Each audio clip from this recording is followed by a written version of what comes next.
Picture the scene because you really need to feel the weight of this moment to understand what comes next. It's New York City, early morning, barely dawn on a freezing December day. The city that never sleeps is groggy, the air is biting, and outside the Hilton in Midtown, the streets are just starting to churn with that familiar, chaotic rhythm. In walks a man who owns the world, or at least a massive chunk of it. Brian Thompson, the CEO of UnitedHealthcare, a man whose signature could literally decide if someone gets a life-saving surgery or gets sent home to die. He's walking with the confidence of a man who believes he is untouchable, surrounded by the invisible armor of wealth and status. But, just a few feet away, leaning against the cold stone of the urban jungle, is a ghost. A figure in a mask, patient, eerily calm, holding a weapon that shouldn't exist. This isn't a robbery gone wrong. This isn't a random act of violence. This is a message. And when the trigger is pulled, it doesn't just end a life. It shatters the illusion of safety for the entire American elite. The silence that follows the shots is louder than the screams. But here is where the story gets really twisted, where it stops being a news headline and starts feeling like a psychological thriller that you just can't put down. Usually, when we catch the guy, the monster behind the mask, we expect to see a hardened criminal, someone with a rap sheet a mile long, someone the system chewed up and spat out. We expect a face of pure evil.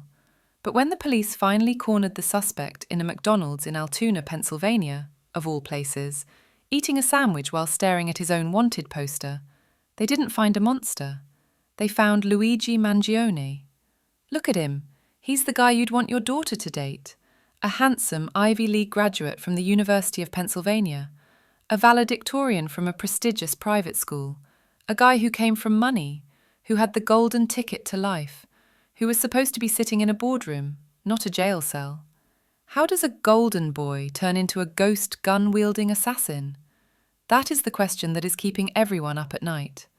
Let's dig into the past for a second, because you cannot understand the fruit without looking at the roots. Luigi wasn't suffering in the gutter. He grew up in the kind of Maryland suburbs where the lawns are manicured with nail scissors and the biggest worry is college admissions. He was brilliant. His peers at UPenn remember him as the guy who could code anything, the guy with the bright smile, the guy who gave the graduation speech. He had the pedigree of success stamped on his forehead. But somewhere along the line, the script flipped. Friends say he changed. The back pain started, a chronic, gnawing pain that the best doctors and the best insurance couldn't fix. And maybe, just maybe, that physical pain started to twist into a mental anguish. He started seeing the world not as a playground for the rich, but as a machine that crushes the weak. It's almost tragic, isn't it? The prince of the palace walked out the front door, looked at the kingdom, and decided to burn it down. Now let's talk about the hunt. The days following the shooting were pure, unadulterated chaos. The NYPD, the FBI, everyone was scrambling. This wasn't a messy crime. It was professional. The shooter used a suppressor, a silencer. He knew exactly where to stand. He waited for the jam in his gun to clear with the calmness of a surgeon. And those shell casings? This is the detail that sends shivers down my spine. The words, deny, defend, depose, were written on them. That is chilling. That is cinematic. It's a direct reference to the insurance industry's tactics. Deny the claim, defend the decision, depose the claimant until they die. He was literally shooting the company's own motto back at them. For days, he was a phantom. He slipped out of New York on a bus, leaving the most sophisticated surveillance city in the world scratching its head. It makes you wonder, doesn't it? If a guy with no criminal record can pull off a hit like this and vanish, how fragile is the security we rely on? Then came the arrest. And this is where the reality check hits us hard. After the high-stakes manhunt, the global attention, the fear, it ends at a McDonald's. A sharp-eyed employee recognizes him. He's sitting there, armed with a ghost gun, a 3D printed weapon that can't be traced, and a manifesto. He's not hiding in a bunker. He's in a fast food joint. When the cops approach him, he's calm. He asks if they are real cops. It's almost insulting to the gravity of the crime, isn't it? The banality of it. Here is a man who just executed a CEO, sitting there with his 3D printed gun and a fraudulent ID, acting like he's just waiting for a bus. It shows a level of detachment that is frankly terrifying. It suggests that in his mind, he had already accepted his fate. He wasn't running to escape, he was just waiting. But here is the part that we really need to talk about, the part that makes people uncomfortable. When the news broke, when the internet found out that Brian Thompson was dead, the reaction wasn't universal horror. Can we be honest for a second? The reaction was mixed, disturbingly mixed. You had people on Twitter, on Reddit, even in coffee shops, whispering that maybe, just maybe, this was karma. UnitedHealthcare is a company that has denied coverage to millions. They've told cancer patients, no. They've told parents of sick kids, not covered. So when the man at the top was taken out, a scary number of people looked at Luigi Mangione not as a murderer, but as a folk hero, a modern-day Robin Hood. And that, my friends, is a dangerous, dangerous place for society to be. Think about the anger required to make a valedictorian pick up a gun. His manifesto, or what we know of it, rants against the parasitic nature of the healthcare system. He talks about how these corporations play God with human lives for profit. And the terrifying thing is, he's tapping into a vein of rage that millions of Americans feel every single day. When you pay thousands a year for insurance only to be told your surgery costs too much, you feel helpless. Luigi Mangione took that helplessness and turned it into a bullet. I am not saying he was right. Murder is murder, plain and simple. But we have to acknowledge why so many people are secretly nodding along with him. It's a symptom of a system so broken that violence starts to look like justice to some people. Let's look at the ghost gun aspect again. This wasn't a weapon he bought at Walmart. He 3D printed parts of it. This is the future of crime, staring us in the face. A smart kid with a laptop and a printer can build a weapon that can kill a titan of industry. The barriers are gone. Technology has democratized everything, including assassination. Luigi represents a new kind of threat, the radicalized intellectual. He wasn't brainwashed by a terrorist group. He was radicalized by his own pain and his own analysis of a broken world. He looked at the data, he looked at the profits versus the patient care, and he came to a lethal conclusion. That is much harder to stop than a gang war. You can't profile a Luigi Mangione. He looks just like the rest of us until the mask goes on. And what about the media? Oh, the media loves this. They are feasting on the fall of the golden boy narrative. They love showing his old graduation photos next to his mugshot. It's a circus. But are they asking the hard questions? Are they diving deep into why UnitedHealthcare is so hated? Or are they just focusing on the sensationalism of the manhunt? We are being fed a diet of true crime entertainment, while the real issue, the fact that American healthcare is a moral wasteland, gets pushed to the background.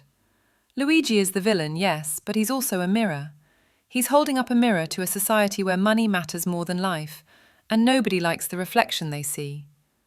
There is a tragedy here that encompasses everyone. Brian Thompson had a family. He had a wife, kids.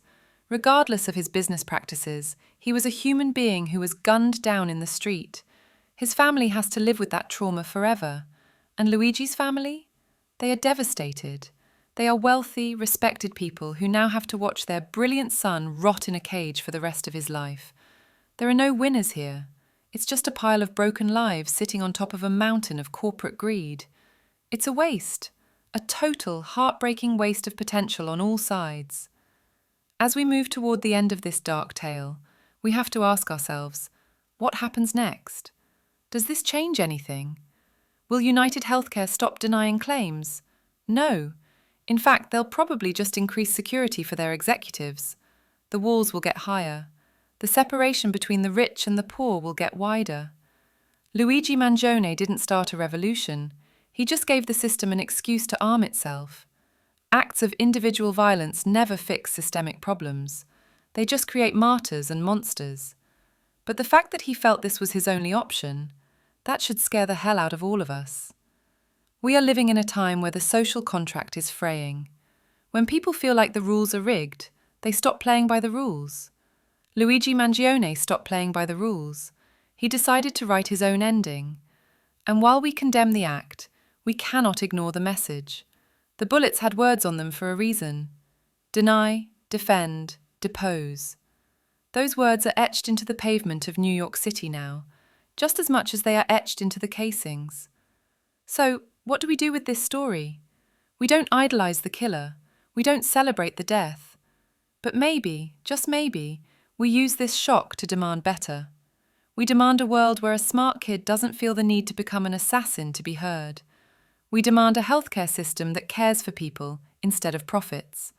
Because if we don't fix the rot at the core of the system, Luigi Mangione won't be the last golden boy to snap. He'll just be the first of many. And that is a twilight whisper that should keep us all awake. This case isn't closed just because the handcuffs are on. The trial of Luigi Mangione is going to be the trial of the American healthcare system. It's going to be a spectacle. But don't let the noise distract you from the silence that started it all. The silence of a man standing in the cold, waiting to settle a score that should never have existed. Stay watching, stay listening, and remember, in a world full of noise, the most dangerous things are often the whispers we choose to ignore. Would you like me to dive deeper into the contents of his manifesto next time? Before I go, I need to get real with you for a second. Putting a story like this together, it isn't just about reading news articles or typing out words. It takes a toll.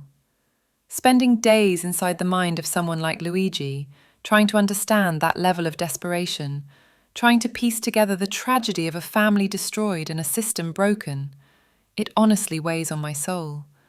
There were moments while writing this where I just had to step away from the screen because the reality of it was just too dark, too heavy. It's exhausting to look this deeply into the shadows of human nature, and these videos are incredibly hard to make, both mentally and emotionally. But I do it because of you. I do it because these stories need to be told, not just as news, but as human experiences. If you felt something while listening to this, if you felt the anger, the sadness, or just the chill of the morning air we talked about, then please, don't just leave. Join this family we're building here at Twilight Whispers.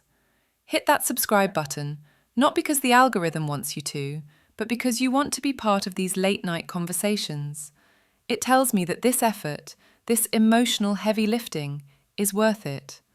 Let's keep exploring the darkness together, so we can maybe find a little bit of light. I'll see you in the next one.